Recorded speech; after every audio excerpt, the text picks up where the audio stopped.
এবার চলে যাব, দেখুন একটা চা বাগান। এই চা বাগানটা দখল করা ছিল, দখল মুক্ত করলো বন দফতর। এটা বন দফতরের জমি। 52 সাল থেকে একেবারে দখল, 52 একর জমি দখল মুক্ত করছে বন দফতর। 52 একর কম কথা নয়।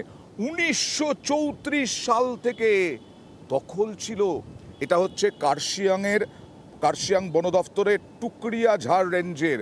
কথা বলবো প্রতিনিধি বিশ্বজিতের সঙ্গে। বিশ্বজিৎ, এতদিন লাগলো কেন এটা দখলমুক্ত করতে? একেবারেই 1934 সাল অর্থাৎ স্বাধীনতার আগে থেকে কিন্তু এই জায়গাটি পাহাড় গুমিয়া চা বাগান তারা দখলে রেখেছিল।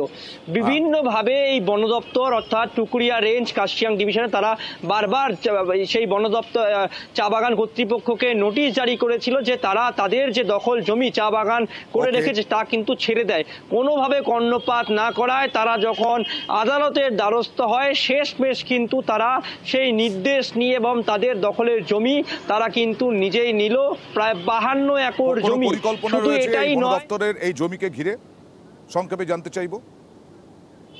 দেখো দেখো দেখো বন দপ্তর সূত্রে জানা গিয়েছে যেহেতু এই এলাকাগুলি হাতির উপদ্রব খুব বেশি, হাতির উপদ্রবে বিভিন্ন লোকালয় ক্ষতিগ্রস্ত হয়, তাই এই এলাকায় যাতে আগামী দিনে সেখানে গাছ লাগিয়ে জঙ্গল করা যায় সেই উদ্যোগে কিন্তু প্রাণদের তাদের জমি ফিরিয়ে দিন, এটাই তো সব থেকে ভালো হবে। চা বাগানের ডেপুটি ম্যানেজার কি বলছেন দেখুন। पटिशन डाला हुआ है और अगर ये अपना यहाँ पे प्लांटेशन था 1934 से 1974 में जब रिज्यूम हुआ उसके बाद से वो आरएस मैप में अपना एलआर मैप में चेंज हुआ, लेकिन आरएस में ये पहाड़ घूमने के लैंड था और ये काफ़ी 3-4-5 हज़ार यहाँ फैमिली है, वर्कर है, जिससे इन लोग का जीविका चलता है बगान से ही। तो और ये अगर 50 एकड़ से अपना 20 हेक्टेयर एरिया है, इससे तो कई फैमिली हम लोग का भूखा रहेगा।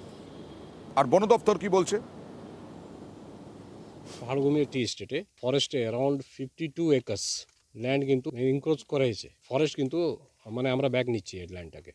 এটা কিন্তু ওয়ান অফ দ্য মানে এটা এলিফ্যান্টে একটা রুট পড়ে যায়। মানে এরা যে ফাঁকা জমিন পাইলে কিন্তু এরা সব শুধু চায় বাগান করতেছে।